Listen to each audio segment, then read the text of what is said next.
ধরো তুমি কোনো একটা নতুন স্কিল শিখতে বসেছো, হয়তো ইংলিশ শিখতে চাইছো, অথবা কোনো এক্সামের জন্য পড়ছো, অথবা কোনো নতুন বিষয় সম্পর্কে জানতে চাইছো। তুমি ঘন্টার পর ঘন্টা পড়লে, নোট নিলে, ভিডিও দেখলে, কিন্তু মাত্র কয়েকদিন পর দেখলে সব ভুলে গেছো, যেন কখনো শেখোইনি। এই অভিজ্ঞতা কি তোমার পরিচিত? যদি পরিচিত হয় তাহলে আজকের এই ভিডিওটা শুধু তোমার জন্যই তৈরি। কারণ আজ আমি তোমাকে এমন 3টে পরীক্ষিত ধাপ দেব যা ব্যবহার করে তুমি যে কোনো কিছু আগের চেয়ে 5 গুণ দ্রুত শিখতে পারবে। এবং সবচেয়ে বড় কথা হলো, একবার শিখলে সেটা আর কখনো ভুলবে না।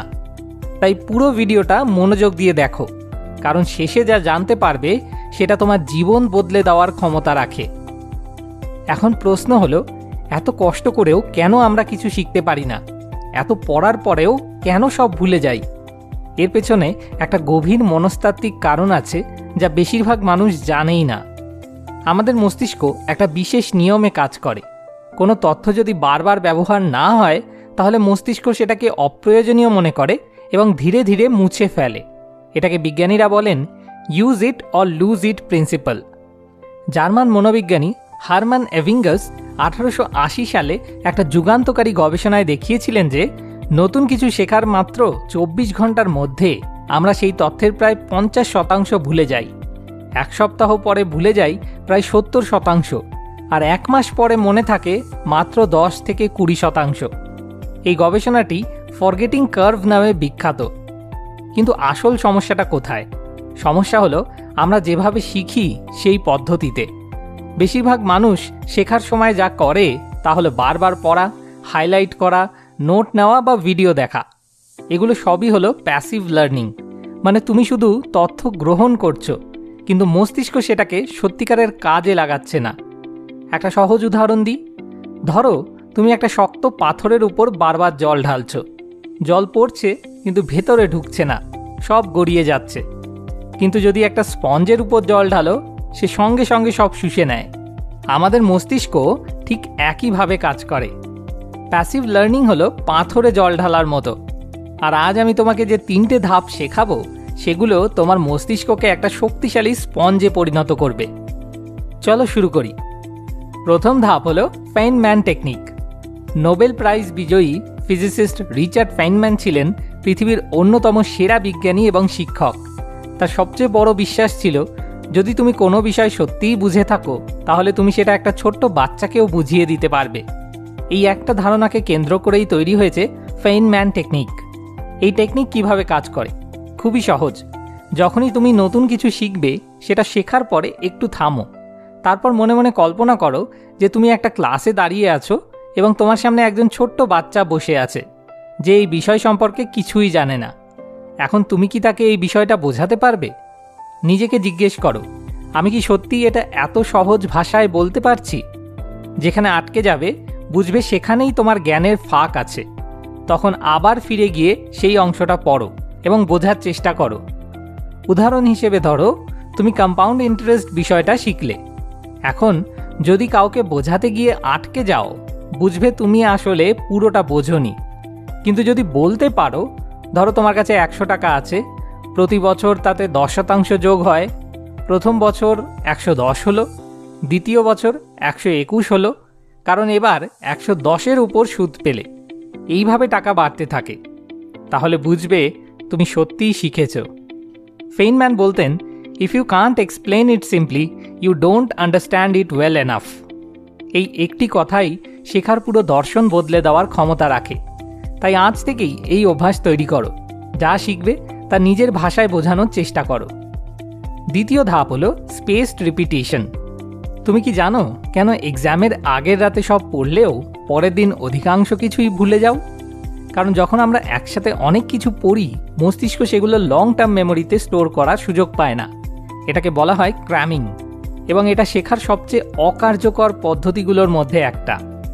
এর বিপরীতে কাজ করে স্পেসড রিপিটেশন। এই পদ্ধতিতে তুমি একই বিষয় বারবার কিন্তু নির্দিষ্ট সময়ের বিরতিতে রিভিউ করো। উদাহরণ দিই, ধরো আজ তুমি নতুন 10টা ইংলিশ ওয়ার্ড শিখলে। কাল আবার সেই 10টা শব্দ রিভিউ করো, তারপর 3 দিন পর আবার, তারপর 1 সপ্তাহ পর, তারপর 2 সপ্তাহ পর। প্রতিবার রিভিউয়ের মাঝে যত বেশি সময় যায়, তোমার মস্তিষ্ক সেই তথ্যকে ততই গুরুত্বপূর্ণ মনে করে এবং দীর্ঘমেয়াদে ধরে রাখে।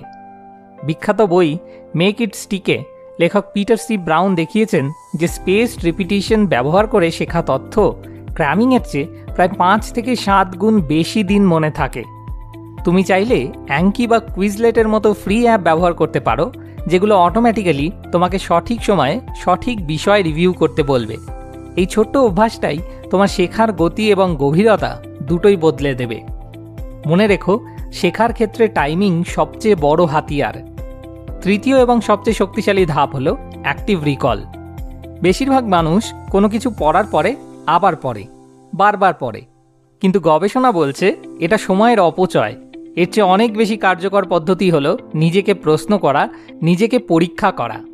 অ্যাক্টিভ রিকল মানে হলো বুক বন্ধ করে বা ভিডিও থামিয়ে নিজেকে জিজ্ঞেস করা, এইমাত্র যা শিখলাম তা থেকে কি মনে আছে।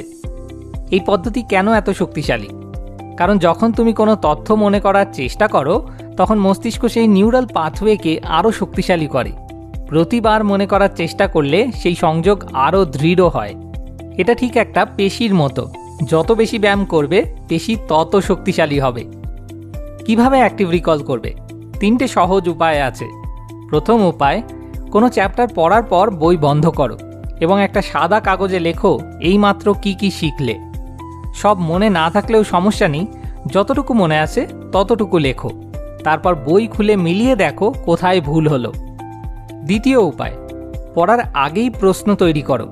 চ্যাপ্টারের হেডিং দেখে মনে মনে জিজ্ঞেস করো, এই চ্যাপ্টারে আমি কি শিখতে পারি।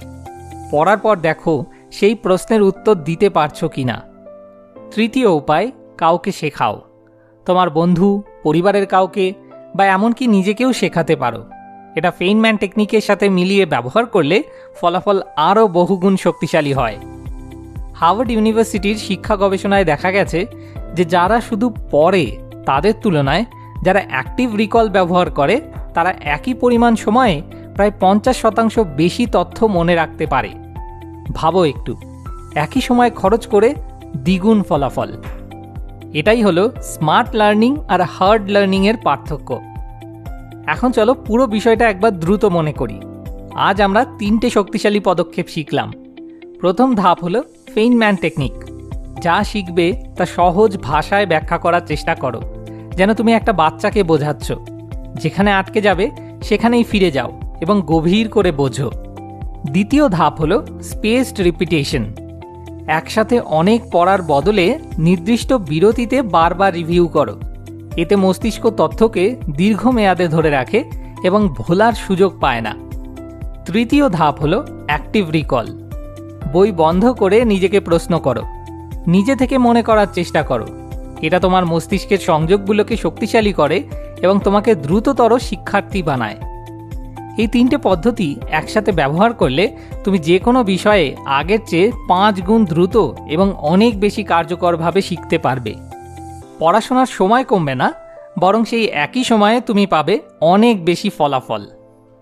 এখন তোমার কাছে আমার একটাই অনুরোধ, আজকের এই ভিডিওটা যদি তোমার কোনো কাজে লেগে থাকে, তাহলে শুধু নিজের কাছে রেখো না। তোমার এমন একজন বন্ধু বা পরিবারের মানুষ আছে যে হয়তো পড়াশোনায় কষ্ট পাচ্ছে, কিছু শিখতে গিয়ে বারবার হাল ছেড়ে দিচ্ছে অথবা নিজের উপর বিশ্বাস হারিয়ে ফেলছে। তাদের সাথে এই ভিডিওটা শেয়ার করো। হয়তো তোমার এই ছোট্ট একটা পদক্ষেপ তার পুরো জীবনটাই বদলে দিতে পারে। সেটাই হবে তোমার সবচেয়ে বড় কাজ। আর নিচে কমেন্ট করে জানাও তুমি পরবর্তীতে কোন টপিকের উপর ভিডিও দেখতে চাও। তোমাদের কমেন্ট থেকেই আমাদের পরবর্তী ভিডিওর আইডিয়া তৈরি হয়, কারণ এই চ্যানেল তোমাদের জন্যই তৈরি। Thanks for watching.